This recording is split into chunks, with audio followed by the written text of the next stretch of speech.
জন্ম আৰু কৈশোৰৰ কালছোৱা মূলতঃ মহাভাৰতৰ আদি পৰ্বত বৰ্ণনা কৰা হৈছে।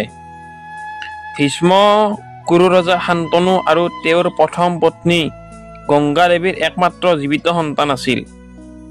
ভীষ্ম জুৰ মানৱ অৱতাৰ অষ্টবসুৰ এজন, যাক প্ৰভাস নামেৰেও জনা যায়। কিংবদন্তি মতে শান্তনু আছিল প্ৰতি প্ৰজাৰ কনিষ্ঠতম পুত্ৰ তথা কুৰু ৰাজ্যৰ ৰজা। এদিন এখন তেওঁ চিকাৰলৈ ওলাই গৈছিল আৰু এনেতে গংগা নদীৰ পাৰত এগৰাকী সুন্দৰী যুৱতীৰ লগত তেওঁৰ সাক্ষাৎ হয়। শান্তনু সেই যুৱতীগৰাকীৰ প্ৰেমত পৰে আৰু বিবাহৰ বাবে তেওঁৰ পানী গ্ৰহণ কৰিবলৈ প্ৰস্তাৱ আগবঢ়ায়। যুৱতীগৰাকীয়েও শান্তনুৰ প্ৰস্তাৱত মান্তি হয়, কিন্তু এটা চৰ্ত দিয়ে যে তেওঁ যিয়েই নকৰক কিয় তেওঁৰ কাৰুকাৰ্যৰ ওপৰত শান্তনুৱে কোনোদিনে কোনো প্ৰশ্ন উত্থাপন কৰিব নোৱাৰিব, আৰু যদিহে কেতিয়াবালৈ এই চৰ্তৰ উলংঘন হয় তেতিয়াই তেওঁ ৰজাক পৰিত্যাগ কৰিব। শান্তনুৱে যুৱতীগৰাকীৰ চৰ্ত মানি লয় আৰু তেওঁৰ লগত এটি সুন্দৰ বৈবাহিক জীৱন কটাবলৈ লয়। তেওঁলোকৰ প্ৰথমটি সন্তান জন্ম হোৱাৰ লগে লগে শান্তনুৰ পত্নীয়ে তাক গংগা নদীত পেলাই দিয়ে। এনেদৰে এটা এটাকৈ মুঠ 7টা নৱজাত শিশুক তেওঁ গংগা নদীত পেলাই দিয়ে। শান্তনুৱেও পত্নীয়ে দিয়া চৰ্ত উলংঘন নকৰাকৈ মনে মনে থাকিবলৈ বাধ্য হয়। কিন্তু অষ্টম পুত্ৰৰ জন্মৰ পিছত তাকো তেওঁ নদীত পেলাবলৈ ধৰোঁতে শান্তনুৱে ধৈৰ্যৰ সীমা হেৰুৱাই তেওঁক বাধা দিয়ে আৰু তেওঁলোকৰ অষ্টম পুত্ৰক মৃত্যুৰ মুখত পৰা উদ্ধাৰ কৰে। শান্তনুৰ কথা শুনি তেওঁ শান্তনুক নিজৰ প্ৰতিজ্ঞাৰ কথা সোঁৱৰাই দিয়ে আৰু তেওঁৰ পৰা বিদায় ল'লে। বিদায় লোৱাৰ আগতে তেওঁ ৰজাক তেওঁলোকৰ 7টি সন্তান বধ কৰাৰ কাৰণ ক'লে।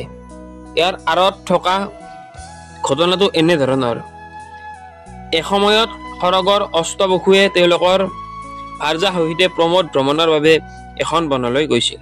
দৈৱক্ৰমে সেই বনখনতে বশিষ্ঠ মুনিৰ আশ্ৰমো আছিল।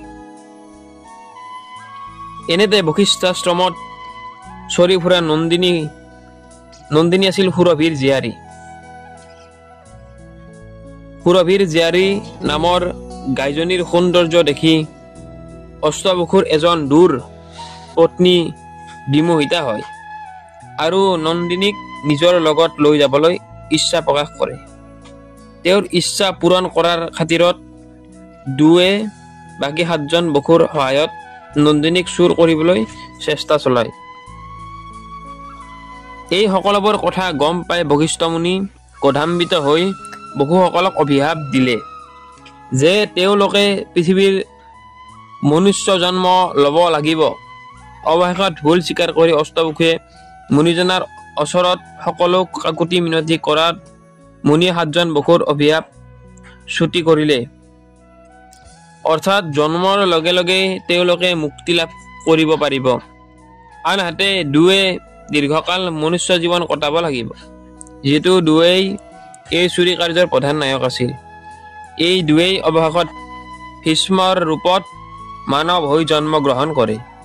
বাকী 7জন বসুক জন্ম লাভ কৰাৰ পাছতেই গংগা দেৱীয়ে নৈত পেলাই দিলে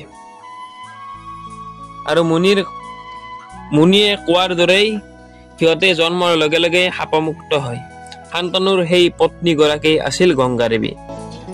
অৱশেষত তেওঁলোকৰ অষ্টম পুত্ৰক লগত লৈ গংগা দেৱীয়ে শান্তনুক পৰিত্যাগ কৰে আৰু ৰজাক তেওঁৰ উত্তৰাধিকাৰী দেৱব্ৰতক উপযুক্ত সময়ত উভতাই দিয়াৰ কথা দিয়ে।